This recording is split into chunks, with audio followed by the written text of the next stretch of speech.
Hello folks, and welcome to this episode of the Appalachian History Detectives. I am here on site at the Muse Farm, and this house that I'm going to show you was built in 1815. It's not going to look like it, but it consists of two log houses. And the owner has given me, and you'll see this in the video, a photograph of the family. Now this photograph here is from 1895. So this house was standing at that period in time about 75 years. This style of house is pretty common around here in these parts. And I'm going to take a quick walk and I'm going to show you this house. Now, the chimney here is original. And there was a chimney on the opposite side of the house that was on the other log cabin. And that chimney has been taken down. Where you see the front door is, from there to the right of that door, from there this way is one log cabin, 2 stories. And from there this way is another log cabin, 2 stories. The other chimney stack stood right here. And of course it's gone. Now this is what we'd call a lane, and it comes right up through here. This house is listed on the National Registry of Historic Places. So it is a historic landmark.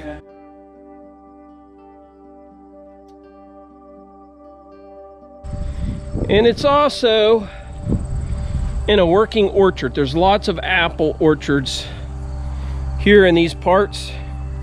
And I'm going to show you the owner here is making some apple cider. And he showed me how some of this process works. Now these apples here are for apple cider, and these are not, you know, what they consider a perfect apple. And so you can see these are all little teeny tiny apples. You'll hardly ever see any apples this size in a supermarket unless you go to a specialty market. Looky there, isn't that cute? Now these are golden, these are Red Delicious, I'm sorry, these are Red Delicious. These are Fuji and Stamen. There's some other varieties in there. And they make it right here. So they drop the apples in here. Let me get over here. They turn this crank. It decors the apple. And what comes out is juice. They get the juice out of there. And they make apple cider, but they also make apple butter. This is the apples they actually sell in the supermarket. Here, let me pull this apart.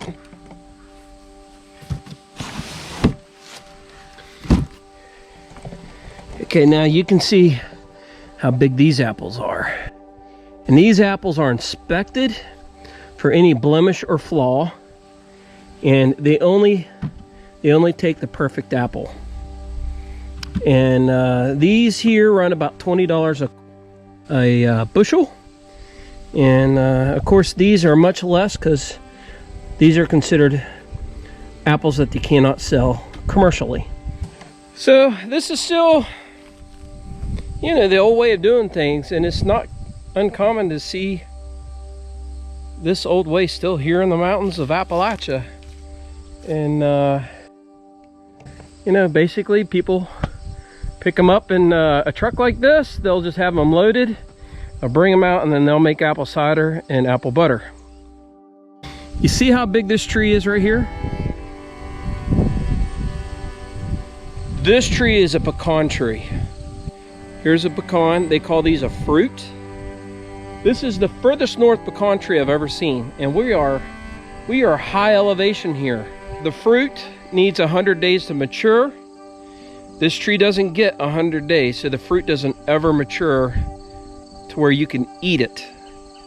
But this tree is probably well over 150 years old, maybe 200 years old. That's at least 40 inches across there or more. And I'm telling you, this is the only pecan tree I've ever seen this far north.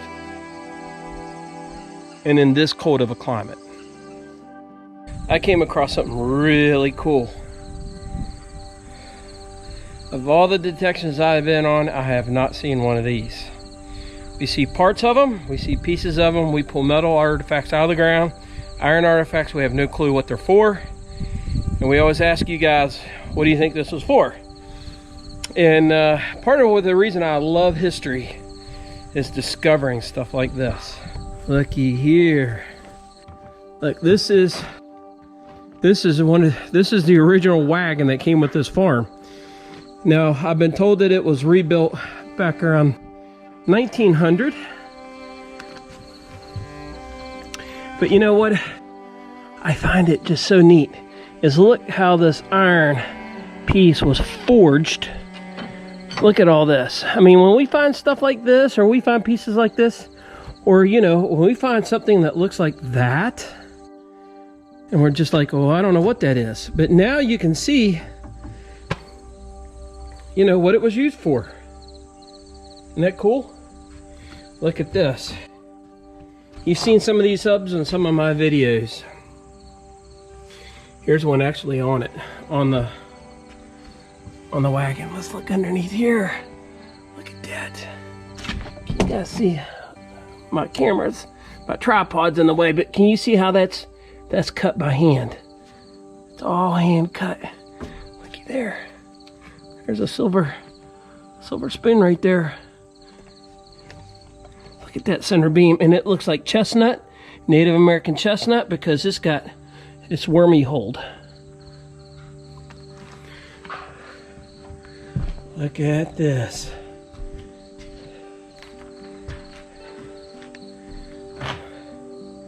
Look at that, isn't that awesome?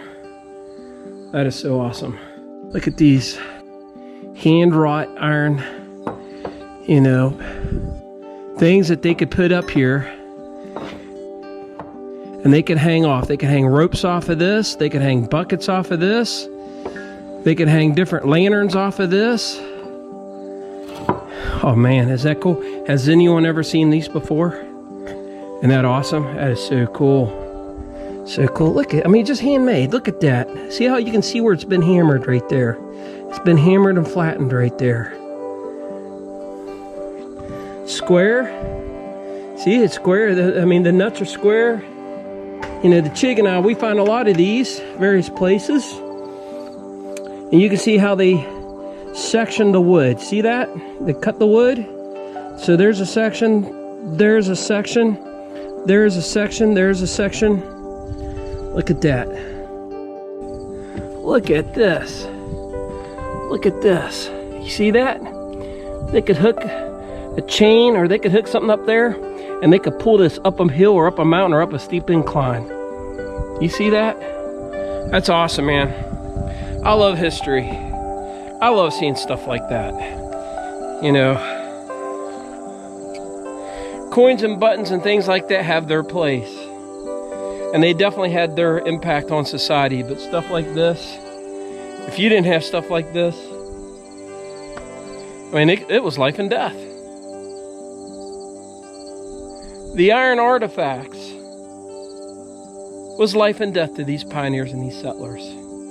More so than all those brassy buttons, copper coins and things like that. This is pioneer to me. I had to show you guys that. I just get real excited over stuff like that. I hope you guys do too. But even if you don't, I still get excited over stuff like that. That's just beautiful. I want you guys to take a look at this. I'm going to show it to you here in a second.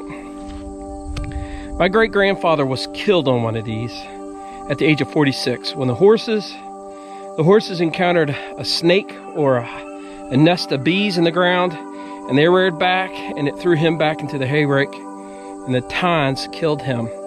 And the Chig is going to go with me to do a detection at my family's pioneer home sites, and we still have them. You're going to see them in a video, but this is what he was killed on at the age of 46. See that? What iron? The seat was right up there. And my grandfather, It was my great-grandfather. My great-grandma, she died at the age of 98. And I was almost 24 years old, so I got to spend a great deal of time with her. Learned a lot of history about my family. My membership in the Sons of the American Revolution is through her family, through my grandma and through my great-grandpa that passed away. It's another video. You guys are going to see it.